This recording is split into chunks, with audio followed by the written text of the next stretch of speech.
لله وكفى والسلام على عباده الذين اصطفى أما بعد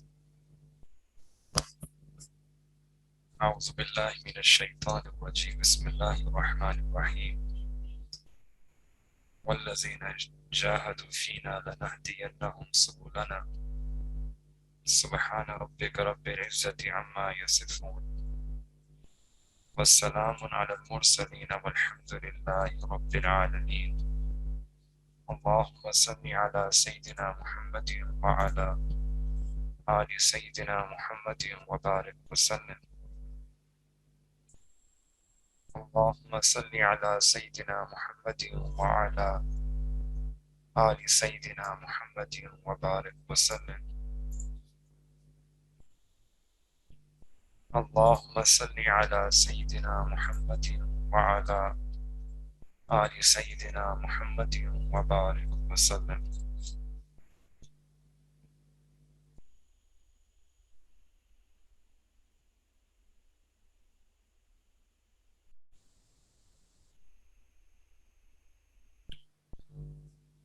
Allah subhanahu wa ta'ala has created everything, and amongst the creation of Allah subhanahu wa ta'ala, Allah ta'ala has chosen certain subsets to be honored and certain subsets to be degraded. So for example, if you look at the earth, the ground, the piece of soil, Allah subhanahu wa ta'ala selected masjid as that piece of land which is honored. Allah ta'ala gave honor and izzat to the masjid. And on the other hand, the marketplaces we learn in our deen are places of ghafla and heedlessness, and one should be very incautious when they go there. So that has been degraded in our deen. Among the days, we have 7 days during the week. Allah subhanahu wa ta'ala selected the day of Jummah. Allah ta'ala elevated this day, gave it a particular honor. And in the same way, there are certain months. In our calendar, we have 12 months. And Allah subhanahu wa ta'ala has elevated 4 of these months. In Quran, Allah ta'ala says that inna iddata shuhuri inda Allahi isna ashara shahran fi kitabillah. That indeed the number of months with Allah subhanahu wa ta'ala are 12 lunar months. There are 12 lunar months in the kitab of Allah, in the register of Allah. And they have been there yawma khalaqa samawati wal ard. They have been there from the day Allah ta'ala created the heavens and the earth. So 12 months have been there since the start of this creation. Within those 12 months, minha arba'atun hurum. Of these, 4 are the sacred months, the elevated months. So our year has 12 months. And Allah Ta'ala in the Quran mentions that 4 of these months are sacred. They are sanctified, they're elevated months. 3 of these months, they come in a row. Ziyaqada, Zilhijjah, and Muharram. And the 4th one is Rajab, which comes after a break. So the sanctity of these months is mentioned in the Quran. They are sanctified months.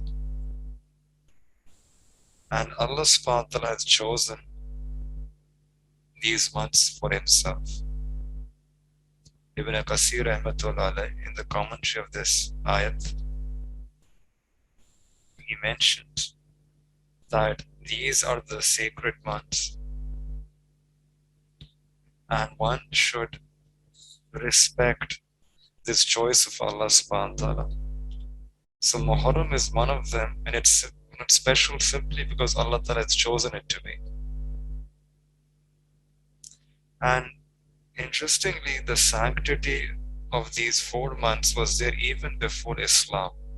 It has been there in all revealed religions. Killing was not permissible in these 4 sacred months. Later, this hukum was mansukh, was abrogated after Islam, but still their original sanctity has remained. So we happen to be in this month of Muharram. Now, we should understand that why are these months so sacred? One is that Allah Ta'ala simply chose it to be sacred for us. It's chosen by Allah subhanahu wa ta'ala. But this choice of Allah subhanahu wa ta'ala, there is a greater wisdom and hikmat behind it. This shows once again the rahmat and the mercy of Allah Ta'ala, the infinite mercy of Allah, that Allah subhanahu wa ta'ala has made so many excuses to forgive us. These are opportunities for us to come close to Allah subhanahu wa ta'ala.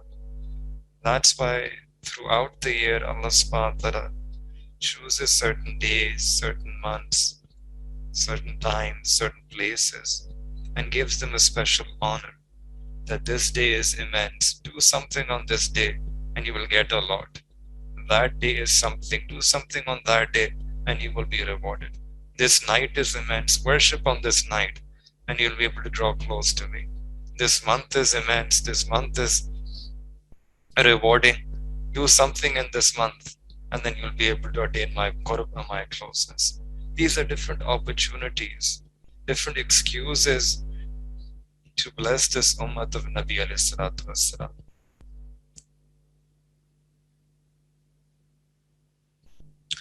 So we are in this month of Muharram, which is the start of the Islamic year. And this is an elevated month. It's one of those 4 months which is elevated by Allah subhanahu wa ta'ala. And this again is an opportunity for all of us that we can elevate ourselves in this month. We can elevate ourselves in this month if we turn back to Allah Ta'ala. So we should feel this month in particular like we feel the month of Ramadan. We enter Ramadan, there's a consciousness. But when we enter these other months, Ramadan, alhamdulillah, is still honored with fervor, with passion. But the month of Muharram, these days of Muharram, they pass by without us realizing the importance and this opportunity that we have to draw close to Allah Ta'ala. So the first thing that we should remember about this month is that we should have a heightened sensitivity, and awareness that this is an honored month, elevated month, a month through which we can draw ourselves close to Allah Ta'ala. Now in Quran, like we said, that Muharram is an elevated month that came to elevate us. So many times when we hear the word Muharram, the word Muharram means sanctified, special. This name is denoting sanctity. It's not from haram. This is a misunderstanding that some people have, that they think that this month is a month of haram and it's impermissible to marry in this month. You can't do anything in this month. This month is devoid of blessings or barakah. So understand that no, this is not coming from haram. This is coming from, the word Muharram is coming from hurmat. Hurmat means sanctity. It's a month of virtue. It's a month of extra blessings from Allah. It's a month of reward from Allah subhanahu wa ta'ala. It's a month where a person, when they attach themselves to Allah, turn back to Allah, Allah Ta'ala is willing, Allah Ta'ala wants to send extra sawab. So as a believer, all of us, when we are trying to draw close to Allah Ta'ala, we have this intention that we want to increase in our muhabbat of Allah. So it befits us, it behooves us that we capitalize on this opportunity and we respond to this call from Allah by feeling extra special. When Allah Ta'ala is being extra special with us and showering His extra special mercies upon us in this month, we should feel extra special.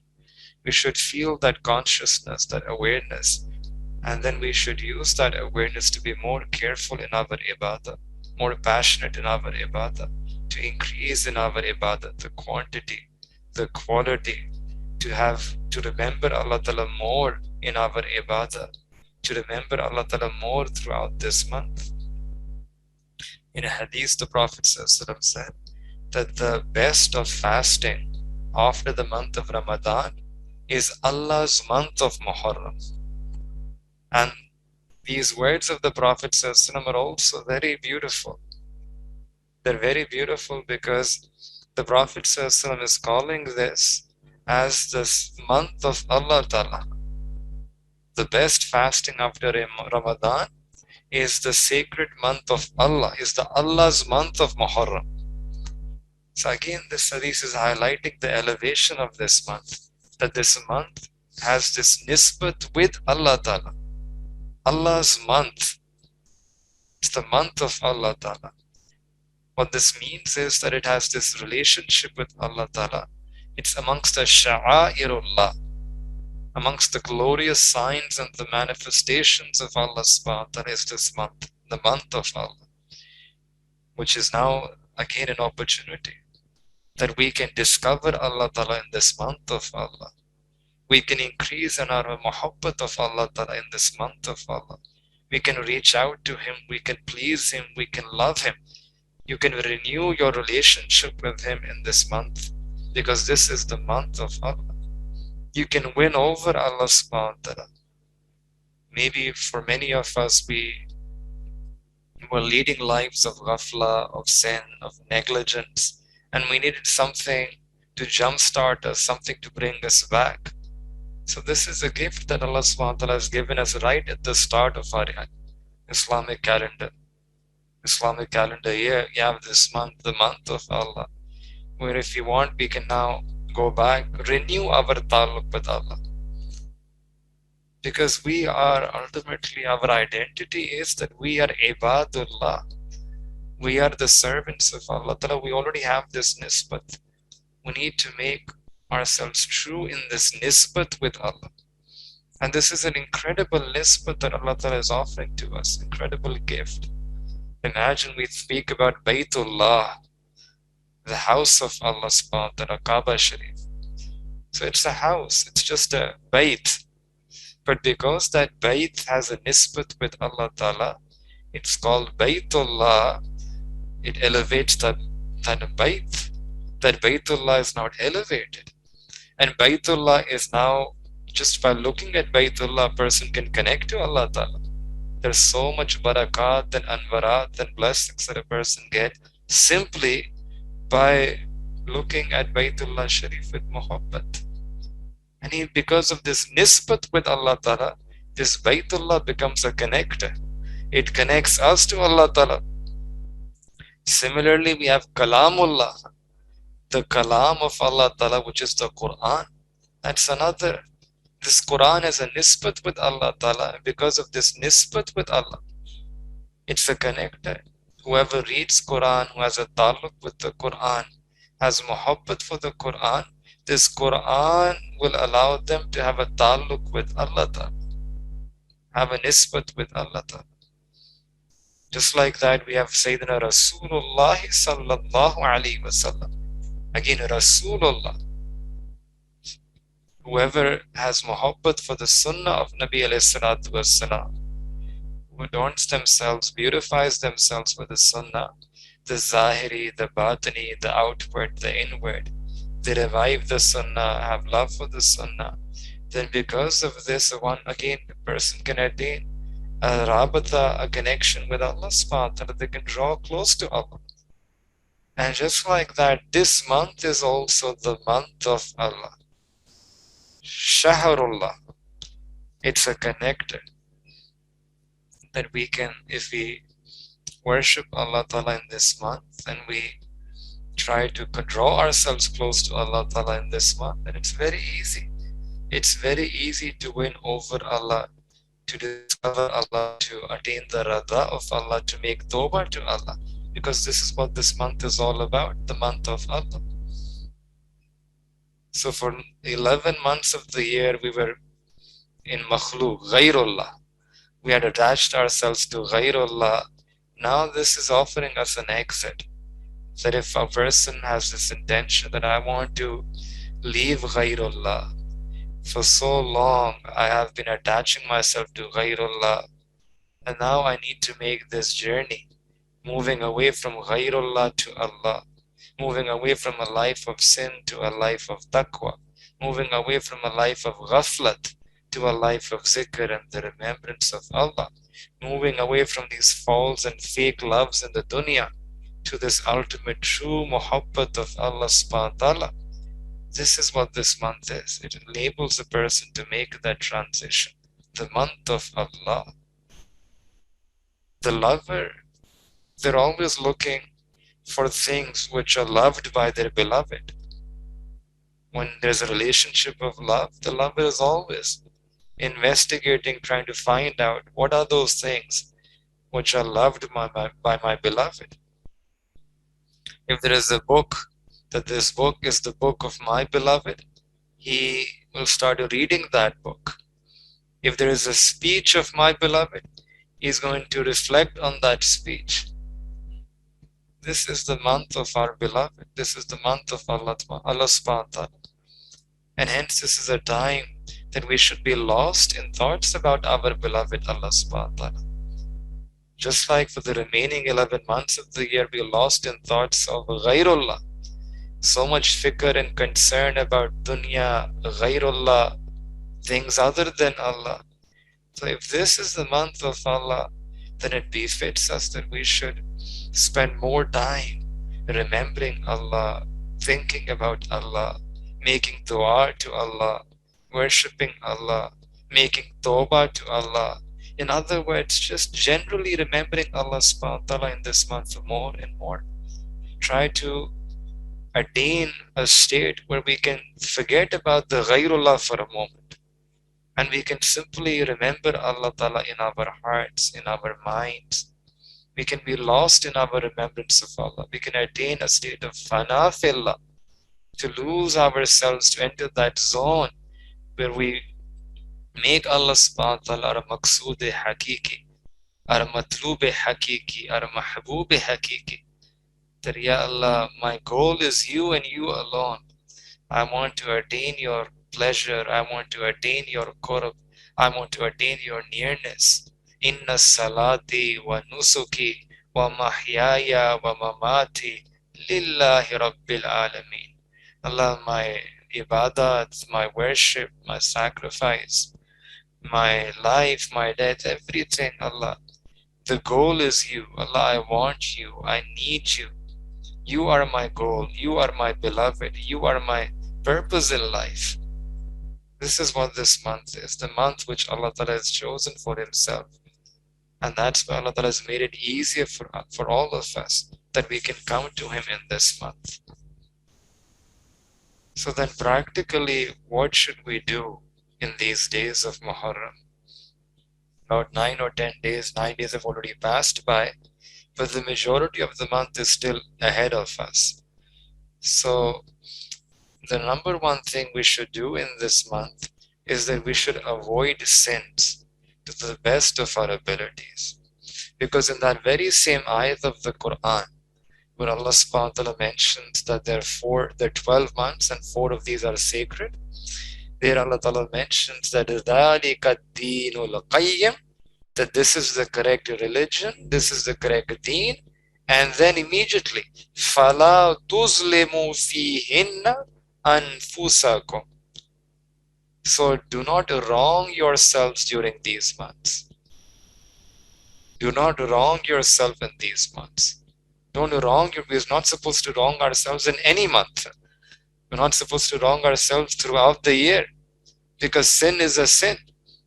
Sin remains a sin whether it's Ramadan, whether it's Muharram, whether it's Rabiul Awwal.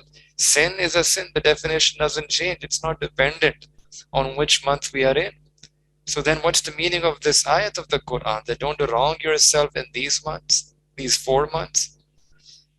The ulama, they explain that this month is so sacred that Allah subhanahu wa ta'ala wants us to be particularly careful of what we do in this month.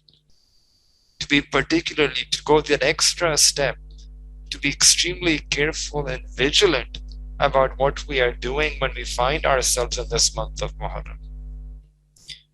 Because most of the time it happens that we are not aware, we lose that awareness of what amal we are doing.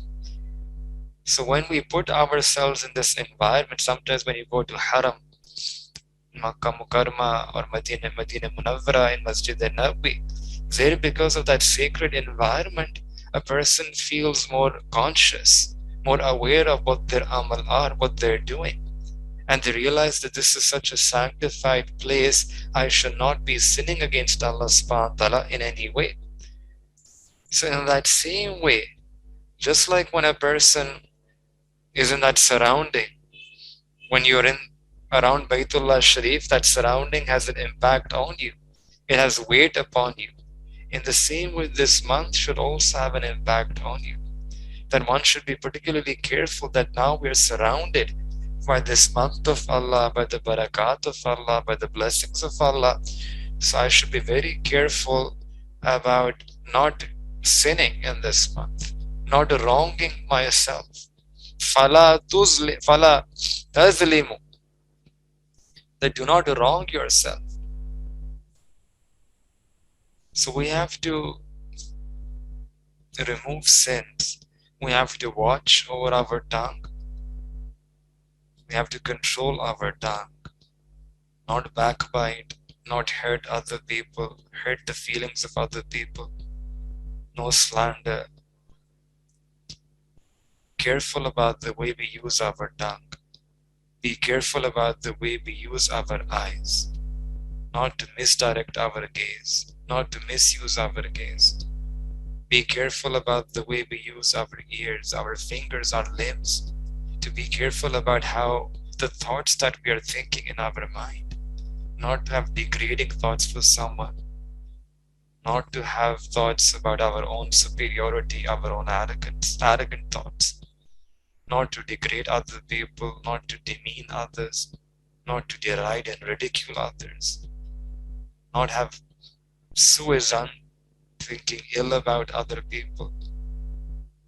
This is the time to watch over ourselves, to control ourselves, to stop ourselves from sinning. It's an opportunity to reflect. And again, why? Because this is an opportunity to elevate myself. And if this is an opportunity, then at least we should not shoot ourselves on the foot. فَلَا تَظْلِمُوا فِيهِنَّ أَنفُسَكُمْ. That don't do zulm, don't sin, don't oppress yourself, don't oppress other people. Don't do zulm on yourself, don't do zulm on others. Don't drag yourself down, don't drag other people down. So that's the number one thing, that this is one of the greatest ibadat. Normally we speak about the ibadat as praying salah or making dua or fasting, and all of those things are aspects of ibadah. But we forget that what makes a person close to Allah, what the basis of wilayat, the basis of taqwa, is to refrain and abstain from sin. So that's one thing we should be careful about in this month. Then the second thing is that we should try to elevate ourselves with this opportunity that Allah has given us. What this means is, I'll give you an example. When you know that the wind is behind you, then the wind will carry you over. You just have to make some effort. The wind is behind you. It will thrust you. It will propel you. So in this month, the winds of Allah Ta'ala's mercies are behind us. Allah subhanahu wa ta'ala's barakat and blessings and this help from Allah subhanahu wa ta'ala is behind us. All we have to do is just push ourselves, just ride the draft, ride this winds of mercies of Allah subhanahu wa ta'ala. It's there. We just have to now be a bit more energetic, exert ourselves, make that effort. The winds are behind you, they will carry you forward, way forward. You will make a small bit of effort to please Allah Ta'ala. and you will be able to attain a very big result because the winds are behind you. I remember when we used to cycle when we were kids. So our house was located on a hill. It was a very hilly area, and when we used to go downhill, all of us, we used to ride with our cousins, and we used to enjoy riding downhill. Our house was just at the top of that hill, and then riding downhill was very easy for all of us. We used to enjoy that. We used to race each other and about the speeds, and we don't even have to pedal. We just hold. We actually our fingers used to be on the brake because without pedaling, we used to be able to go so fast that we had to actually control the speed using our brakes of the cycle. And then when we had to come uphill, that was the strenuous part. That was very exerting and exhausting for all of us. Sometimes it was just so exhausting that we used to just take off the cycle and just walk and take the cycle up with us because it's steep uphill drive. So a lot of time what happens, our life is uphill. A lot of times our life is all pedaling uphill, trying to pedal uphill. Now when all of a sudden Allah subhanahu wa ta'ala is giving us an opportunity that you can ride downhill, the winds are behind you. So you can run downhill. You should race downhill by these blessings of Allah. All you have to do is just pedal. Even if you don't pedal, just be there on the cycle and go down. Just have to be there and you will get the extra speed. You will get that speed that you want in your deen. That is what we want. We want that speed in our deen. We want that jasba in our deen. We want that energy in our deen. We want that ease in our deen. It's much easier in this when you're going downhill. So this is then a month that you should run towards Allah Ta'ala. You should race towards Allah Ta'ala. You should flee towards Allah Subhanahu wa Ta'ala. فَفِرُّوا إِلَى اللَّهِ فَفِرُّوا Flee, race towards Allah Subhanahu wa Ta'ala. We should in fact compete with each other. In Quran, Allah Ta'ala says, سَارِعُوا إِلَى مَغْفِرَةٍ مِّن رَبِّكُمْ, that race with each other in attaining the maghfirat from your Lord. Compete with each other in getting a place, the highest of the places in Jannatul Firdaus. So we should excel, compete with each other in doing good deeds and excelling as much as possible. And again, we should be careful that these days are going to be limited. The wind will change its direction in a few days, and we should be worried about that. That it's not always going to be downhill. This is an opportunity right now that I have. But in a few days, this wind will change the direction. And then again, the life will become uphill. Again, it will become difficult. Right now is the opportunity for me. So we should then plan and think about the good deeds that we can increase in this month. Do as many good deeds as you can in this month. Do as much good as you can in this month. Because this good that you do will bring more sawab from Allah, will bring more barakat from Allah, and this good will take you further, closer towards Allah Ta'ala. Will give you that qurb, extra qurb. You will draw close to Allah subhanahu wa ta'ala. It will have more of an asr, more of a qurb. You will feel that. So we should hence try to excel in doing good deeds. And then one of the good deeds, which is established in the sunnah of Nabi alayhi salatu wassalam, is that we should fast in this month as much as possible. It's the best of months for nafil fasting after Ramadan. The best of months. And there are hadith mubarakah which establish the fazilat of fasting in this month. In Sahih Muslim, the Prophet says, there's a hadith that the Prophet said that the best of fasting after Ramadan is fasting Allah's month of Muharram. And Within Muharram, it is especially recommended to fast on the 10th of Muharram, which is known as the day of Ashura.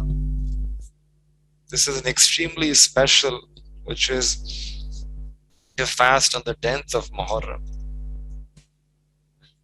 In an hadith, the Ravi mentions that I never saw the Prophet ﷺ fast on any day and give it priority over any other day than this day, the 10th of Muharram, which is the day of Ashura. So we should try to fast on the 10th of Muharram, and also fast a day before this or a day after this. The context of fasting on this day is interesting and is also very instructive.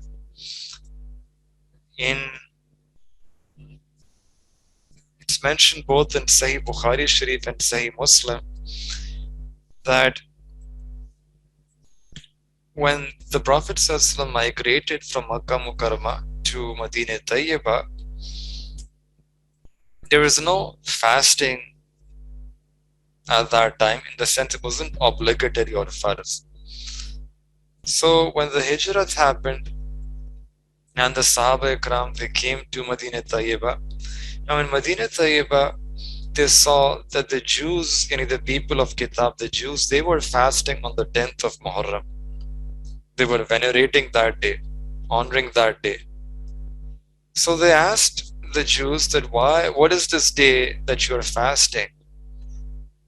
And they said that this is a tremendous day because Allah subhanahu wa ta'ala blessed our community on this day. Allah Ta'ala saved our Nabi Sayyidina Musa alayhi salatu wasalam and his people, the Bani Israel, on this particular day and drowned Fir'aun and his people. So as a gratitude, Sayyidina Musa alayhi salatu wasalam, he fasted this day out of thanks. So we are also following in the sunnah of Sayyidina Musa alayhi salatu wasalam, and we also fast on this day, the 10th of Muharram. So when the Prophet ﷺ heard this, he said that we are more deserving of Sayyidina Musa ﷺ than you are. Sayyidina Musa ﷺ is more to us than he is to you. And then the Prophet ﷺ commanded the Muslims, the believers, that people, you should fast on the 10th of Muharram. People, you should fast on the 10th of Muharram. So fasting on the 10th of Muharram is an established sunnah of Nabi alayhi salatu wasalam. Then what happened was that some Sahaba Ikram, they asked the Prophet ﷺ, said if we fast on the 10th of Muharram, then there will be this resemblance with the Jews, that they're also fasting, we're also fasting. So the Prophet ﷺ, in order to differentiate the deen, that our deen is different from their deen, the Prophet ﷺ, he made this niyat, this determination, that I will not fast this day alone, but I will add one more day. I will add one more day either before this day or after this day, in order to become different from the Jews. So the Prophet ﷺ said, the next year, if I'm alive, then I will add one more day either before the 10th or after the 10th. So 9 and 10, or 10 and 11. So that is why the ulama, they say that it's better, it's mustahab, that one should not simply fast on the 10th of Muharram, rather one should fast one day before 9th and 10th, or they can fast one day after 10th and 11th. So we should also try to do this amal, because this is mustahab. It's mustahab, it's recommended that if not the entire month, if not a great majority of this month, at least we can fast on these 2 days, the 10th and 11th of Muharram. So this is an amal, an action which is sabit from the sunnah. And in fact, this is the only amal which is sabit from the sunnah, which is fasting on the day of Ashura, yani the 10th of Muharram, plus 1. So since this is a special day, a tremendous day, we should also mark this day by ibadat. Mark this day, the 10th of Muharram, by honoring that day, by increasing in our ibadah, by fasting, but also generally increasing in our ibadah, spending more time in the masjid on this day, by making dua to Allah subhanahu wa ta'ala in particular on this day, the 10th of Muharram. And again, we have mentioned this before also in different places, different times, that when you make dua, we should make dua according to the mawqa, the situation that we are in. And if a person makes dua according to their circumstances or the situation that they're in, then those du'as are accepted very readily in the court of Allah Ta'ala. And you make dua which is munasib to that occasion. So this is an occasion when Sayyidina Musa والسلام, was saved by Allah Ta'ala from Fir'aun. So we can use that occasion now to make a dua to Allah Ta'ala, a dua which now will apply to us. That, Ya Allah, on this day, you saved Sayyidina Musa والسلام, from a tyrant, from Fir'aun and his oppression. Fir'aun was one of the most wicked of people, a person who oppressed, who was beyond, who did not even believe in you. So, Ya Allah, I ask you on this day that save me from every type of oppression. Allah, save the world from the oppressors of this day, the Fir'aun of this day.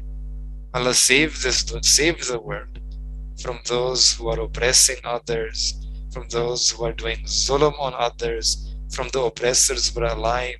Allah, save all of us from the oppressors. And then also make a second dua that, Ya Allah, save me from my own self. Because one of the most wicked oppressors is my own nafs. This nafs ammara that I have, this nafs which dominates, which commands me towards sin. Ya Allah, save me from this nafs that I have. In some sense, our nafs is a bigger Fir'aun. Our nafs is a bigger Fir'aun. Fir'aun also made a dawa that I am your ana rabbukumul a'la, that I am Rabbul A'la, obey me. Our nafs also does the same thing, that it commands us that I am going to tell you what you should do. And we give in to the desires of our nafs. We become helpless when the nafs commands us. The nafs commands our eyes, and at that time we're not able to lower our gaze. Our heart might be crying, our mind might be crying, but we don't want to look at those things, but the nafs controls our mind. It controls our eyes, it controls our tongue, it controls our limbs, and we end up giving in to the nafs. So, Ya Allah, save me from this nafs. And everyone has this nafs which is inside of us. So it's not that we should be looking around us and pointing fingers at other people, blaming the world and blaming other people around us. No, there is a Fir'aun not outside, there is a Fir'aun which is inside of us. This nafs that we have, this is one of the biggest rivals to Allah Ta'ala. The Mashayikh have mentioned that Allah subhanahu wa ta'ala, after Allah subhanahu wa ta'ala, if there is any other being which has been worshipped more, that is our own nafs. Any nafs competes, has its rivalry.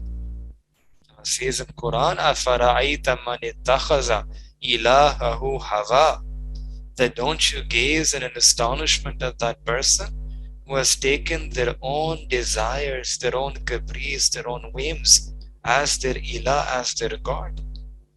So this is a type of a shirk-e khafi, that we make our nafs rivals to Allah, that Allah wants something from us, but our nafs want something else. We give in to the desires of our nafs. So this is a month that we should make dua. This is a day that we should make dua to Allah and make dua according to the occasion. Similarly, we should also fast on this day, like we said, the 10th of Muharram plus one. Fasting, actually, why? If you see, again, if you look at our calendar, fasting is there and there is a very deep fayda and benefit. All of us, we fast in the month of Ramadan, but if you look post Ramadan, there's so many months there, so many occasions when Allah subhanahu wa ta'ala wants us to fast, and there is a special merit and a virtue associated with fasting. For example, the month of Ramadan ends, you begin the month of Shawwal. So the hukum is that fast 6 days of Shawwal, and it will be like you fasted the entire year. Then the month of Hajj starts, Zil Hajjah, fast, there's the first 9 days of Zil Hajjah. Then the month of Muharram starts, so fast in this month of Muharram, and especially fast on the day of Ashura, 9th or 10th or 10th or 11th. This is the best of fasting after Ramadan. Fasting.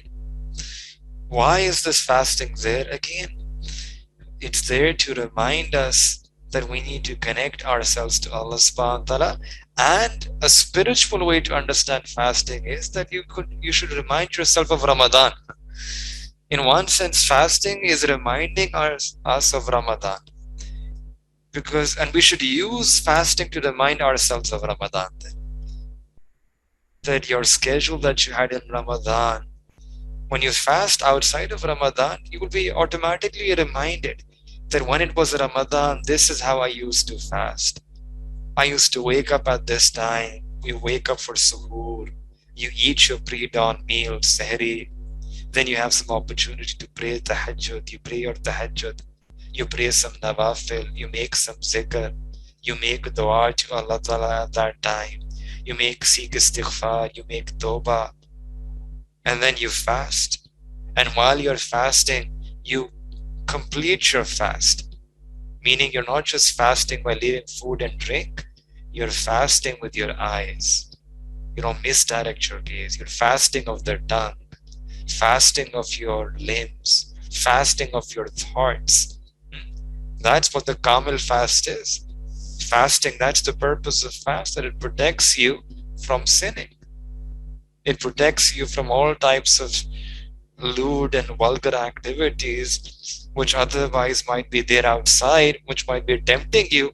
But because you are in a state of fast, it gives you protection.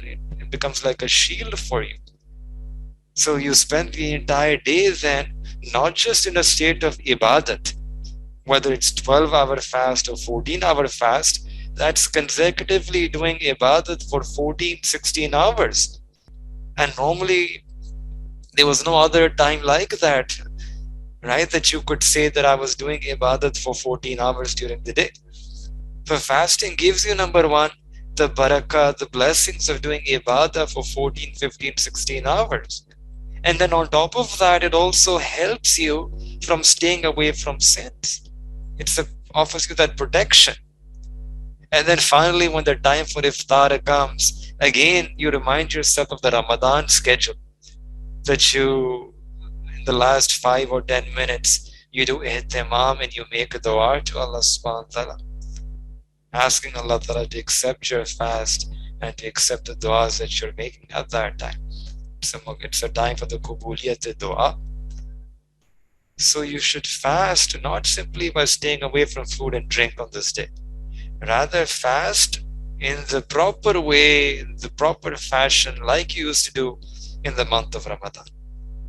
And when you're making du'as, whether it's the time of Sehri or the time of Iftar, again, you will renew the du'as that you used to make in Ramadan. Because the fact is that when we were in Ramadan, we used to make du'as to Allah. We felt that closeness with Allah Ta'ala. We would have made these new du'as, new pledges to Allah. We would have made these new promises to Allah. That Allah, I promise that I will not go back in that sin. I pledge myself that I'm making this true tawbah. I won't commit that thing again. I pledge myself to you. I promise myself to you. I make this intention to you. I make this irada that I'm going to do this for your sake. I make this determination, offer this commitment that I'm going to do this. I'm going to change this thing about myself. That's what Ramadan was, that we were making these du'as, our pledges, our promises, our intentions. So these fasts now after Ramadan are an opportunity to renew those pledges. Use it as use it to renew your intentions you made in Ramadan, to renew your tawbah you made in Ramadan, to renew your goals for deen that you laid down in Ramadan. You renew your du'as that you used to make in Ramadan. It's a reminder that you reignite that flame of that muhabbat with Allah by fasting, by this amal of fasting. And then very interestingly, the Prophet ﷺ said that when you fast, you should distinguish yourself from the Jews, the people of the book, by fasting one day before or one day later as well, 9 plus 10 or 10 plus 11. And there is a very deep lesson here for all of us. That the Prophet ﷺ is not tolerating any type of resemblance, even in ibadat. Allahu Akbar. Not tolerating any type of resemblance, even here in this ibadat, this act of fasting. Why? Why? Because Islam is a distinguished deen. Islam has its own values. Islam has its own identity. Islam has its own way of life, way of living your life. And Islam also has its own way of doing ibadat. Islam has its own ways, own values of dealing with people. Islam has its own values of making contracts with other people, of having business dealings with others. Islam has its own values of how to live with each other, of how to form relationships. Islam has its own values of marriage, of divorce, of conducting business and trade, of writing your will, of the way you dress up, of the way you walk, the way you talk. It's a whole way of life. And it's a distinguished way of life. It's a unique way of life. It's a unique deen. It doesn't want any resemblance, doesn't want any imitation. It has its own shan. You cannot imitate others. We are Muslims, we are believers. Islam gives us our own special, unique identity. It has its own shan, its own honor. That is what Islam is. Islam is a deen of people who are ghayyur, who have ghairat. Allah Ta'ala is ghayyur. The Prophet ﷺ is ghayyur. Ghayyur means sense of honor. It's a deen of people who have a sense of honor. It's a deen of people who have a sense of dignity. It's a deen of people who have a sense of respect, a sense of izzat. In Quran, Allah Ta'ala says that the other people, they will never be satisfied. Hatta tarda millatikum. They will never, millat. Islam is a millat. And Ghair Islam is another millat. And they will never be satisfied except tarda millatikum, until you follow their millat, until you start following their lifestyle. They won't be satisfied. It's not simply about the ibadat that we have. It's really about a clash of these lifestyles, a clash of these values, of a way of method of how to lead your life. Because Islam is a whole complete system. It's not just about when you're in the masjid that you can divorce and compartmentalize deen. That when I'm in the masjid, I'm a Muslim. And then when I'm outside the masjid, I can be whatever I want to be. Islam cannot be compartmentalized. It has its values for every sphere of life, for every sphere of human activities. Whether it's your business, your work, your goals, your career, your family, your marriage, your market, every aspect, Islam provides us with guidance, with values, with a way, with a sense of identity. That's what the millat Islamiyah is, the millat of Islam. And this is important for us, especially when we are living in such a globalized environment where there are so many other types of lifestyle choices outside. So many lifestyle choices outside which are waiting to entice us and tempt us, just waiting. That's what they want. It's but a lifestyle choice. They want you to get to their lifestyle. And they won't be satisfied with a few alterations here and there. What they're really after is that you follow their millat. Their millat. Start following them in the way they eat, the way they dress, the way they conduct themselves. Follow their millat. That's when they will be satisfied. Nothing less than that.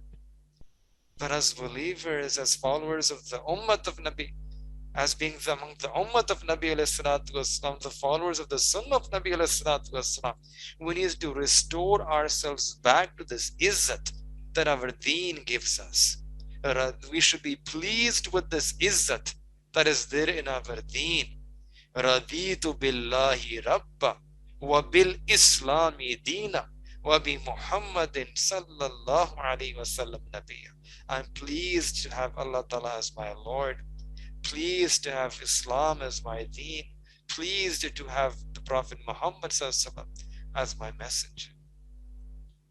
This is a deen of the people of Ghaira. And the people of Ghaira, they cannot imitate others. People of Ghaira have their own standards.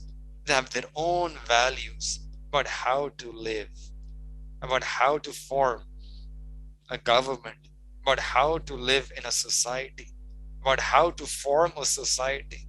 They have their own standards, whether it comes to business, whether it comes to politics, whether it comes to society, whether it comes to ibadat.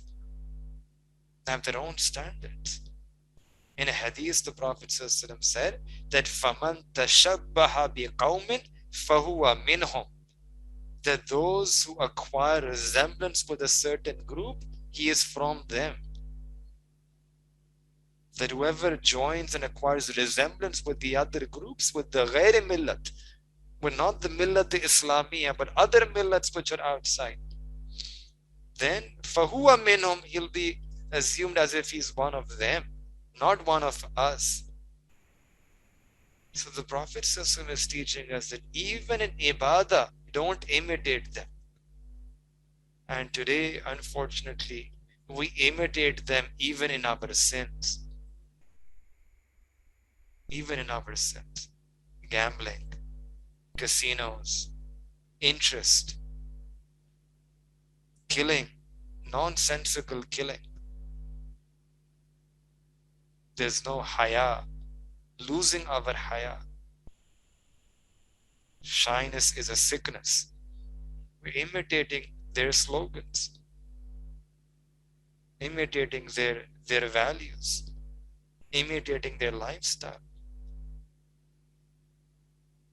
letting go of our modesty, our sense of haya, and giving in to this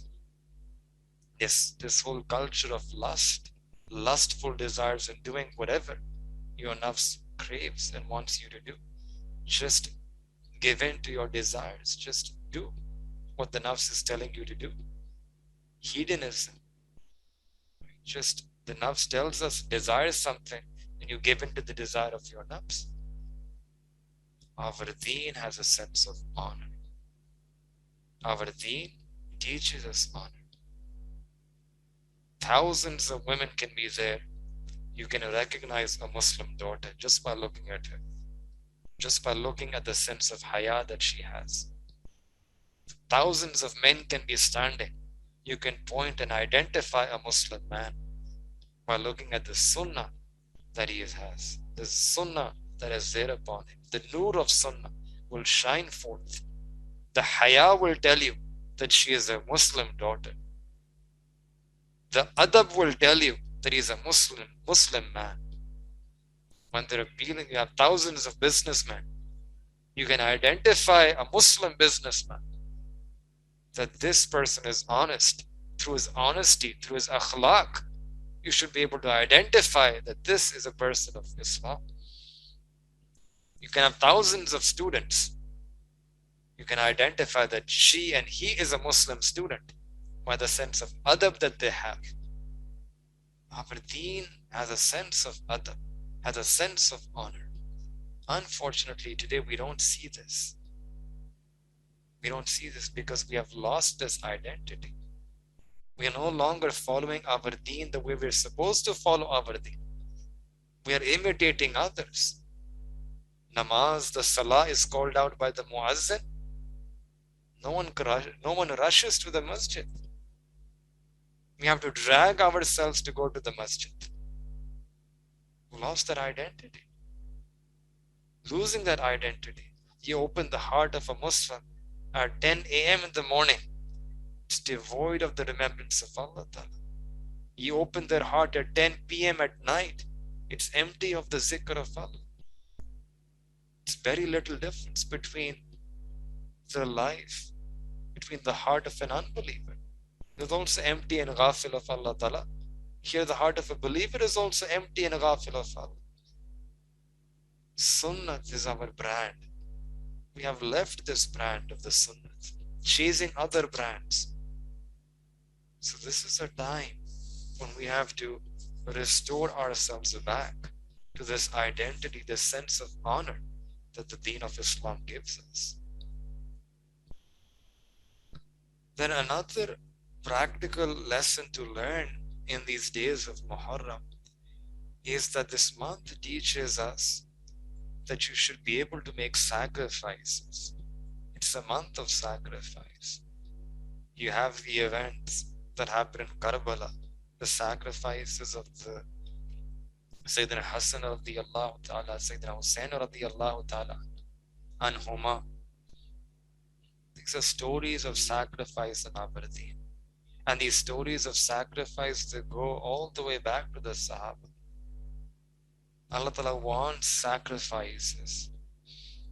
Sometimes people ask this, that I am being tested by Allah, I'm going through lots of difficulties, some immense opposition. People are against me, what should I do? And sometimes the more religious you become, the more opposition you begin to face, and the more difficulties you begin to face in your life, and sometimes from your close relatives. So people then become confused, said, why is this happening to me? I want to become religious, but the more religious I'm becoming, the more oppositions I'm facing in my life. The answer is that the hadith the Prophet taught us that Allah subhanahu wa ta'ala, He tests the messengers the most, and then those who resemble the prophets, they are tested the most by Allah subhanahu wa ta'ala. And the purpose is that Allah Ta'ala wants His servants to cut all their hopes away from creation. Allah Ta'ala wants us to put our gaze away from creation, and for it to allow us to do that, to make it easier for us to turn our eyes away from creation to the Creator, to Allah Ta'ala. Allah Ta'ala sends these difficulties. Allah Ta'ala sends this opposition. And hence, a believer, they benefit in this opposition. If we can divert our focus away from the dunya, from makhluk, from the world, from the creation, towards Allah subhanahu wa ta'ala. This is the shan of a believer, that the more opposition they face in the dunya, the more they're able to turn towards Allah ta'ala.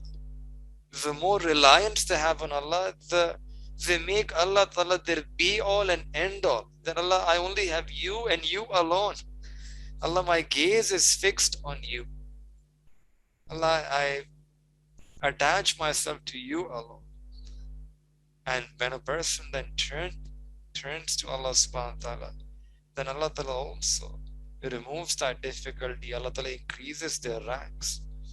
The more exalted their ranks become, because the Anbiya alayhi salatu wasalam, they were among the most who were tested by Allah ta'ala. Sayyidina Ibrahim alayhi salatu wasalam, he was shaken by Allah ta'ala, shake well before he was thrown in the fire, sacrificed his son, left his wife and his child in a barren desert. But then Allah ta'ala accepted, Allah ta'ala exalted his rank, Khalilullah, created Baytullah Sharif. So this is important, that if you don't face any opposition, If there is no difficulties that are happening in your life, one should actually be afraid. One should then ponder about yourself and the life that you are leading. Because since people who are close to Allah Ta'ala, they are being tried by Allah Ta'ala. They're being tested continuously by Allah subhanahu wa ta'ala. The stories of the Sahaba Ikram radiyallahu ta'ala anhum ajmain, they're full of lessons of sacrifice, bravery. There were people who didn't even fear from the ultimate sacrifice, which was sacrificing their own life for the sake of Islam. In fact, they used to wish and they used to make dua for the rank of a shaheed. At the Battle of Uhud, there were two young men who were making dua for each other. And the first one made dua wanting to kill a powerful enemy, an unbeliever. And the second one wanting to fight, and he made dua that Allah allow me to fight and then be killed by my enemy. And then allow my enemy to take out my eyes and my ears and cut them out. And then I should be presented to you, Allah, in such a manner on the day of judgment. Whereupon, when you ask me about my condition, Allah, I would reply to you that I did this for your sake. I sacrificed my life for your sake. Now that Umar radiallahu ta'ala an, he once woke up at the Hajjat, and then he felt that need to make dua to Allah Ta'ala, to talk intimately with his Rabb, with his Lord. And in that dua, he asked Allah Ta'ala, Allah Ta'ala, bless me with this maqam, with this rank of shahada. There was once a mother who came to the Prophet ﷺ, and she said that my husband has passed away, he fought and was shaheed. My father, my brothers, all of them, they sacrificed their life for Allah Ta'ala. I have no one left except for these kids, my child. And she presented her child, her baby and she said that accept this, perhaps some soldier can use his child as a shield in the battle. There are so many stories like that of Sahaba and Sahabiyat not hesitating from even sacrificing their life. These were people who were willing to sacrifice their life. We are not even able to sacrifice our sleep. We are not able to sacrifice our rest. We are not even able to sacrifice our nafsani khwaishat, our impermissible desires. So at the very least, we can sacrifice these things. Sacrifice the impermissible desires that we have, our nafsani, shaitani, shahwani khwaishat. Sacrifice is essential for any progress in our deen. The more qurbani and sacrifice a person gives, the more qubuliyat they will get from Allah subhanahu wa ta'ala. This is the time that we have to work. Never allow yourselves to become free. Just to work, work, and work in your deen. We will only rest.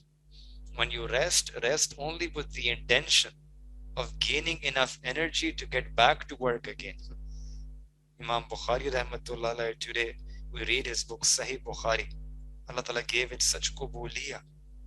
He never had enough time to eat salan, to eat gravy during 16 years of his life.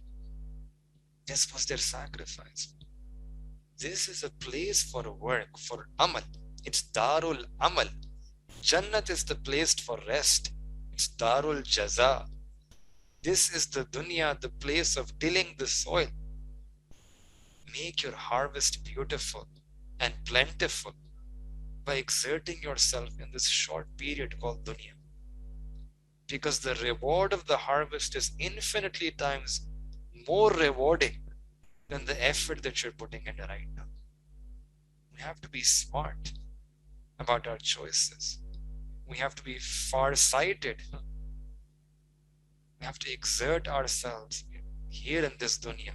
Exert your time, exert your money, exert your body physically, make sacrifice, exert your wishes and your dunyavi ambitions, whatever you have in this short span. Don't waste this opportunity in laziness. It's just not worth it. On the day of Qiyamah, we would otherwise sigh, we would wish, if only I had utilized myself properly. If only I had abandoned the feeble pleasures in the dunya, these feeble little pleasures of the dunya. If only I had abandoned these things, that I might have now become worthy of the immensely unimaginable, luxurious pleasures of Jannat. These feeble pleasures of the dunya, what comparison do they have to the pleasures of Jannat, to the beautiful, unimaginable pleasures of Jannat, the gardens of Jannat, the ru'ya of Allah subhanahu wa ta'ala, the kalam of Allah subhanahu wa ta'ala. That's the hasrat. If you don't work, then that is the hasrat we will have on that day. That if only I had worked hard in the dunya and not wasted a single second of my life in ghaflat. Allah says in Surah Asr, wal Asr, innal insana lafi khusr.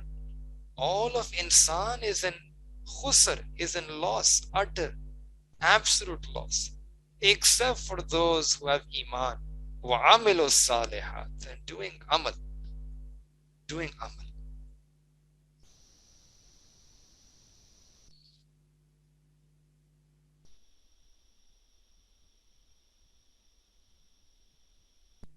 Allah subhanahu wa ta'ala is very forgiving, and Allah ta'ala wants us to turn to Him in this month. One of the rahmat of Allah subhanahu wa ta'ala is that, think about Sayyidina Rasulullah sallallahu alaihi wasallam. Many times we make dua to Allah ta'ala, but you should make dua thinking that how merciful, how infinitely merciful Allah subhanahu wa ta'ala is. Sayyidina Rasulullah sallallahu, our Rabb, our Lord is the Rabb of Sayyidina Rasulullah sallallahu. Imagine the mercy of Nabi alayhi salatu wasalam, that the people used to call the Prophet sallallahu a poet, a majnoon, a madman. They would throw stones at him, garbage at him.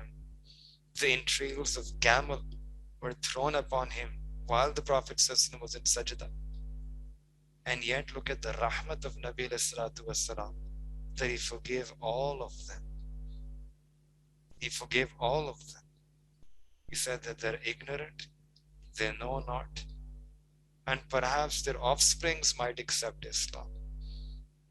And not only did he forgive them, but he continued to do good with them. He treated them well. The old woman, when she felt sick, she used to throw garbage on the Prophet ﷺ. When she became sick, the Prophet ﷺ went to her to attend her. And she was so touched that she accepted Islam. Hinda, who was a die-hard enemy of the Prophet ﷺ, she martyred Sayyidina Hamza radiallahu ta'ala anha through washing, by hiring washing.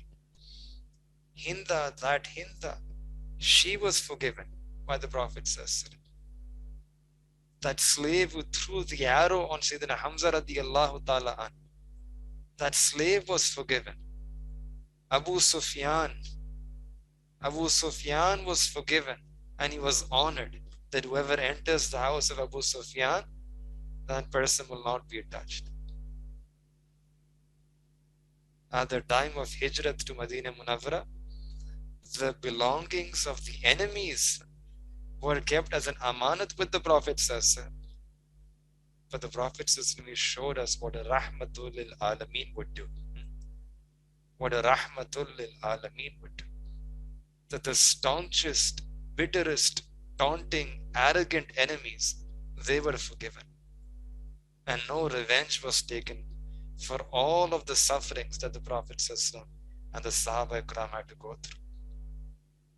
Even when there was a man who tried to killed the beloved Messenger sallallahu. And the sword was in his hand, and he said that, "O Muhammad, who will save you from me?" And the Prophet sallallahu said, "Allah." And the sword fell from his hand. And the Prophet sallallahu picked up that sword and asked him the same question, that who will save you from me? When the roles were reversed, he said that we know you as an honorable person. I ask you that you let me go. The Prophet ﷺ told him to accept Islam. He didn't even accept Islam, but he simply made a promise that I will never go against Islam and the Prophet of Islam. I will never fight in a war against Islam. And on that promise, the Prophet ﷺ let him go. He too was forgiven. He was also released. And if this is the life, if this was the life of Sayyidina Rasulullah sallallahu alaihi wasallam, then now imagine the generosity, the mercy of that being who is Rabbi Mustafa sallallahu alaihi wasallam. If the Prophet was so generous, imagine the generosity of Allah subhanahu wa ta'ala, who was the Rabb of the Prophet. If the Prophet was so forgiving, imagine the forgiveness of Allah subhanahu wa ta'ala. If the Prophet had so much compassion, mercy, and love, imagine how much compassion, mercy, and love would that being have who is a Rabbi Mustafa sallallahu alaihi wasallam. So when you make dua to Allah, you should reflect that when I'm calling upon my Rabb, think, who am I calling? Who are you calling? Who are you calling? And how should he be called upon? He is that Lord, he is that Rabb to whom the Prophet used to call. He is that Lord. Sayyidina Ibrahim والسلام, submitted himself to him. He is Rabbi Ibrahim. That my Lord knows me. He refused Sayyidina Jibreel alayhi's help. Allah subhanahu wa ta'ala is Rabbi Amma Hajra. She said that, is this your Lord's command? Then I'm here. I'm okay. Leave me. He's the Rabb of Sayyidina Ismail alayhis salam, who was willing to give his life before his Lord. And he was blessed then with the construction of Baytullah. He's the Rabb of Sayyidina Yusuf alayhi salatu wassalam.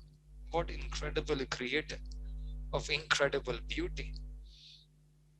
He's the Rabb of Sayyidina Maryam alayhi salatu wassalam. Then I need no one, my Rabb is enough for me. She sacrificed her prime in the worship of Allah. Allah Ta'ala provided her with fruits.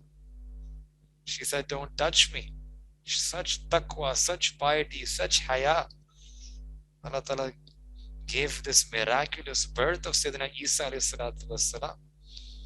Made her a miracle herself. Provided her with the dates hanging in front of her, water running beside her, covered her by the shade of a tree, blessed her that she would become the wife of Sayyidina Rasulullah sallallahu alaihi wasallam in Jannah. So Maryam alayhi salam, she's calling upon her Rabb, and her Rabb is bestowing, she's giving things which she didn't even expect, which she didn't even ask for. Our Rabb is Rabbi Musa alayhi salatu wassalam, who didn't have any qabiliyah. He would speak with a lisp, but Allah Ta'ala gave him such qubuliyat, made him Kalimullah. Allah Ta'ala is Allah. And we should, when we make dua to Allah Ta'ala, we should imagine who we are calling. Who am I calling? And call Allah Ta'ala with that muhabba, with that longing and yearning, that Allah, you are my be all and end all. And the last thing that we want to mention is that Muharram is also the start of the new year. So we should welcome this new year. People make resolutions, and in banks you have these internal audits at the end of the year and the start of the year. So this is the time that we should also do our internal audit, muhasaba. Hasibu qabla an tuhasibu. Take yourself to account before we are taken account. before Allah Ta'ala takes our account on the day of Qiyamah. So we should renew our Iman, pledge our Iman, renew our determination, our commitment to Allah Ta'ala. And we should make peace with Allah Ta'ala. Sulah kar le. Make peace with Allah. Make this pact with Allah that Allah, I will not disobey you. मैं ilman iradatan गुनाह नहीं करूंगा. Allah, I make this pledge with you that I will not intentionally and knowingly sin against you. I will not fight against you. I will not fight against your hukum. Make this sulah with Allah Ta'ala in this time, at this time. All of us, we are sitting in a lounge. This is a reality. That all of us, we are sitting in the airport lounge. No one knows when the flight will be announced. Maybe for some of us, this might be the last year. We're sitting in the lounge. No one knows. We have examples. We see examples around us. People who sleep, but they don't wake up. People who go to weddings, but they don't come back. People who go to work, but they don't come back. So what type of delusion, what type of deception we're living in to think that all of this will continue forever? No one knows. We don't even know about the next day.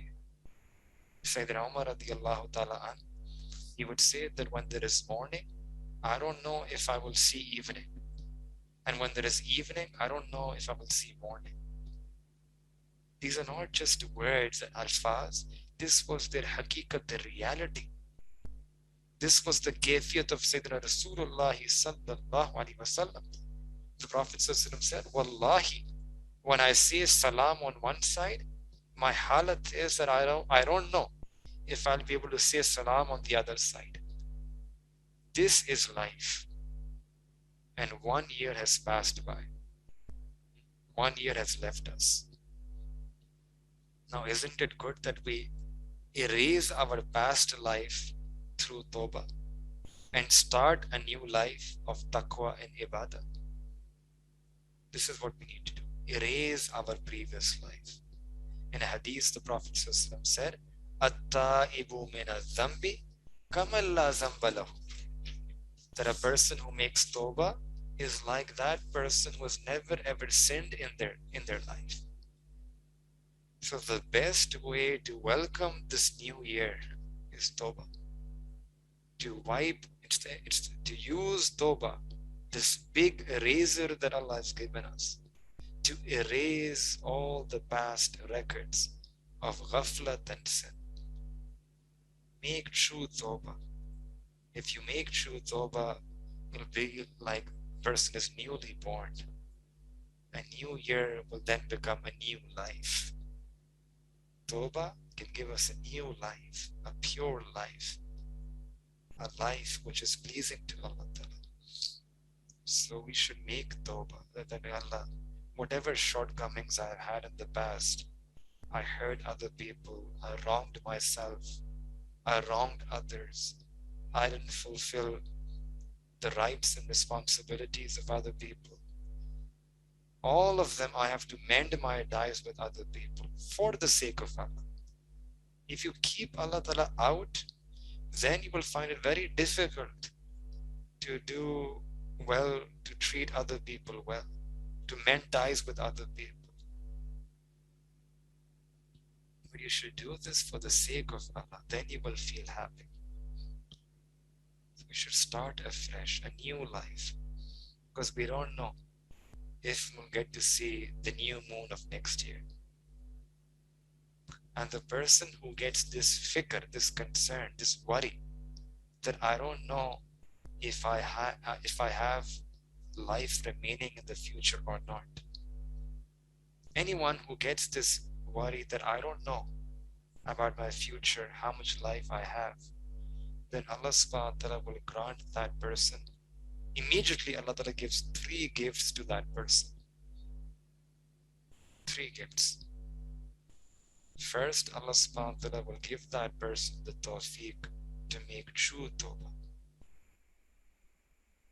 And secondly, whatever you have in terms of the dunya, Allah Ta'ala will give qana'at. Allah Ta'ala will give contentment to you, satisfaction. Qanaat doesn't mean that you have to leave school, leave your job, leave your business. No, it means that Allah Ta'ala will protect your heart from the disease of greed. Allah Ta'ala will protect your heart from this disease of his, from coveting more and more, from this fire of envy and jealousy. Allah will give you purity in your heart. And the third gift that Allah Ta'ala will give is that Allah subhanahu wa ta'ala will increase his determination in ibadat. Allah Ta'ala will increase that person's desire to do more ibadah, will increase that yearning, that passion, that jazba, that himmat, that istiqamat on deen. So these are the things which are given to that person who attains yaqeen that this dunya is fleeting, who attains yaqeen that this dunya is temporary. So may Allah subhanahu wa ta'ala give all of us tawfiq that we can do amal on these teachings of our deen. We can also make true tawbah and use this true tawbah to start a new life of taqwa. May Allah subhanahu wa ta'ala grant all of us tawfiq to make tawbah and to spend this month in ibadah as much as we can. May Allah subhanahu wa ta'ala accept all the pious intentions that we have in our hearts. Wa akhiru da'wana alhamdulillah.